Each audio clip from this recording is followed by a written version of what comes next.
أملاك أبراهام ونبي موسى أملاك أبراهام ونبي موسى عقائس عالم قدست سلاسي تمسكنوا تمسكنوا تمسكنوا تبل على نفسي بوداسي أملاك أبراهام ونبي موسى أملاك أبراهام ونبي موسى عقائس عالم قدست سلاسي تمسكنوا تمسكنوا تمسكنوا تبل على نفسي بوداسي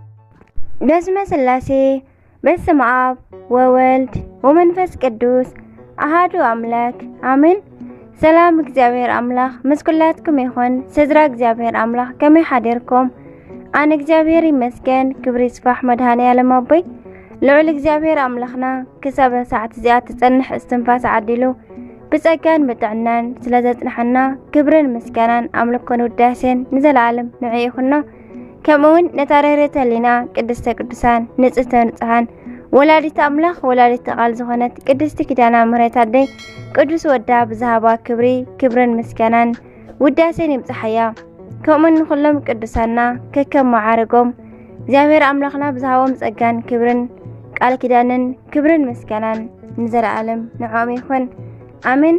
ታሕሳስ 20 ናይ ዕለቱ ስንክሳር ድሰምዕ ዘንብብ ፍቅር ጎይታ ኣብ ልቡ ይዕንብብ ሓለዋን ጸሎትን ናይ ቅዱሳን ድማ ይረክብ ذكر صادق لعالم يهلو ذكر ناي صادق نعالم يزنبر امين نقدسان تمحصنو كاو كل كفؤ زبله كدحنو بسم اب وولد ومنفس قدوس احد املاك امين.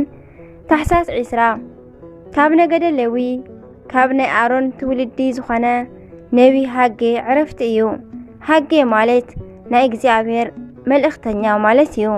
ንሱ ድማ ኣብ ውሽጢ 12 ደቂቀ ነቢያት ሓደ እዩ። 12 ቅዱሳን ደቂቀ ነቢያት ዝበሃሉ ድማ እዚኦም እዮም። ሆሴ፣ አሞጽ፣ ሚክያስ፣ ኢዩኤል፣ አብድዩ፣ ዮናስ፣ ናሆም፣ እምባቆም፣ ሶፎንያስ፣ ሃጌ፣ ዘካርያስን ሚልክያስን እዮም። ዋና ዓበይቲ ነቢያት ዝበሃሉ 4 ክኾኑ እንከለዉ ንሶም ድማ ነቢ ኢሳያስ፣ ነቢ ኤርምያስ፣ ነቢ ሕዝቅኤልን ነቢ ዳንኤልን ይበሃሉ። ካብ ሆሴዕ ክሳብ ሚልክያስ ዘለዉ ነቢያት ደቂቀ ነቢያት ዝተባሃሉ ምኽንያት ሓደ ደቂ ነቢያት ብምዃኖም እዩ። ብኻልእ ድማ ዝጽሓፍዎም ትንቢቶም ዓበይቲ ነቢያት ካብ ዝጽሓፍዎ ብንጽጽር ክረአ ከሎ ንእስ ዝበለ ስለ ዝኾነ እዩ። ነቢ ማለት እግዚአብሔር ዝመረጾን ናይ እግዚአብሔር መልእኽቲ ናብ ህዝቡ ዘመሓላልፍን ከምኡውን ዝተሰወረን ዝመጽእን ኩሉ ብግልጺ ዝምልከት ማለት እዩ። ነቢያት ክበሃሉ ከለዉ ብጠቕላላ ምግባር ሃይማኖቶም ዝወቀበ ትሩፋት ተጋድሎኦም ዝሰመረ እዩሞ አካይዳኦም ኩሉ ድማ ምስ እግዚአብሔር እዩ። ነቢ ቅዱስ ሃጌ ድማ ትንቢት ብምዝራብ ንህዝቢ እስራኤል ብምግሳጽ ንእግዚአብሔር ዘገልገለ እዩ። ናቡከደነጾር ንናይ ኢየሩሳሌም ህዝቢ ኣብ ዝማረኸ ጊዜ ናይዚ ጻድቅ ወለዲ ምስ ደቂ እስራኤል ናብ ሃገረ ባቢሎን ወሪዶም ከዱ። ዳርዮስ ዝተባሃለ ኩርዝ ኣብ ዝነገሰ ጊዜ ኣብ ካልኣይ ዘመነ መንግስቱ ነቢ ሃጌ ትንቢት ተዛረበ። ኩርዝ ዳርዮስ ምስ አቀነዮም ደቂ እስራኤል ድማ ናብ ሃገሮም ከም ዝኣትዉ ትንቢት ተዛረበ። ነገር ግን ንሶም ሃገሮም ምስ ኣተዉ ቤተ መቅደስ ካብ ምስራሕ ሸለል ኣብ ዝበሉ ጊዜ ንሶም ኣብ ውሽጢ ዝወቀቡን ዝጸበቑን ቤት ስለ ምንባሮም ከምዚ ይበለ።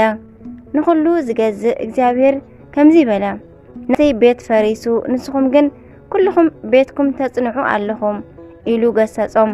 ስለዚ ሰማያት ብሰርኹም አውሊ ከልከለ፣ ምድሪካ ፍሬኣ ከልአት በሎም ካብ ውሽጢ እቶም ህዝቢ ድማ ቁኑዓት ዝኾኑ ቃሉ ሰሚዖም ብጣዕሚ ፈሪሖም ንናይ እግዚአብሔር መመስገኒ ቤት ከም ዝግባእ ገይሮም ኣወቂቦም ክሰርሑ ጀመሩ።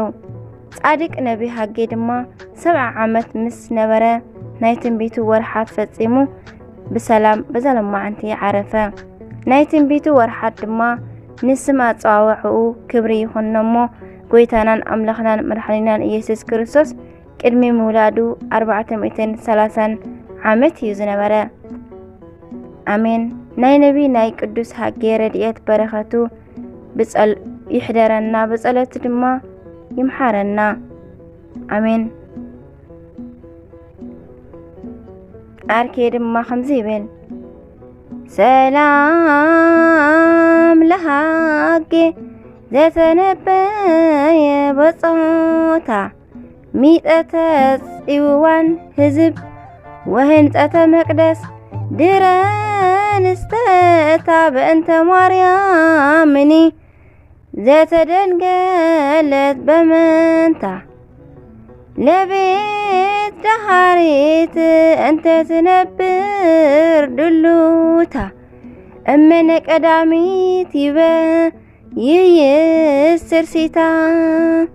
ከምኡውን በዛ መዓልቲ እዚኣ ናይ ንግስቲ ታውፊና መዘከርታ እዩ።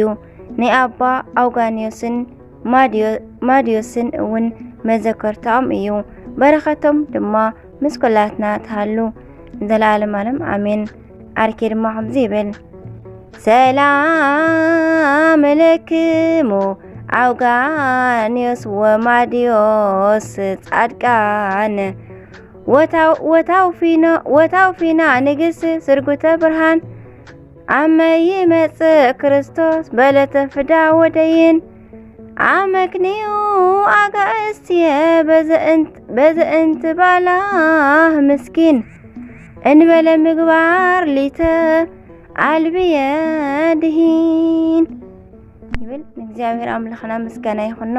ንዕና እውን በዘም ኩሎም ጸሎት እዚኦም ቅዱሳን ይምሓረና። ብጸሎቶም ዓመታዊ ወርሓዊ ተኸቢሮም ዝውዕሉ ቅዱሳና ብጸሎቶም ይምሓረና መድኃኔዓለም ክርስቶስ አሜን። 20 ታሕሳስ ተኸቢሮም ዝውዕሉ ዓመታዊ ናይ ቅዱሳን በዓላት ድማ ቅዱስ ሃጌ ነቢ፣ አባ አውጋንዮስ፣ ታውፊና ንግስት። ወርሓዊ በዓላት ድማ ቅዱስ ዮሐንስ ሓጺር፣ ቅዱስ አክሎግ ቀሲስ፣ ቅዱስ ሃፀይ ካሌብ ጻድቅ ንጉሰ ኢትዮጵያ፣ አባ አሞኒዮስ ዘሃገረ ቶና፣ ቅድስቲ ሳድዥ የዋሒድ፣ ማር ቴዎድሮስ ሓያል ሰማዕት አሜን። ሃጌ ምዕራፍ 2 ፍቕዲ 9 አሜን። ዝወደቐ ዝነጠበ ቃል ኮነ ዜማ ፊደል በአፈ ቅዱሳን ትኳን መላእክት ተአረመለይ ስንክሳር ድሰምዕ ዘንብብ ፍቕሪ ጎይታ ኣብ ልቡ ይሕምብ ሓለዋን ጸሎትን ናይ ቅዱሳን ደማ ይረክብ። ዝክረ ጻድቅ ለዓለም ይሃሉ ዝኽሪ ናይ ጻድቅ ንዓለም ዝነብር አሜን። ወስብሐት ለእግዚአብሔር ወለወላዲቱ ድንግል ወለመስቀሉ ክቡር አሜን አሜን ለይኩን።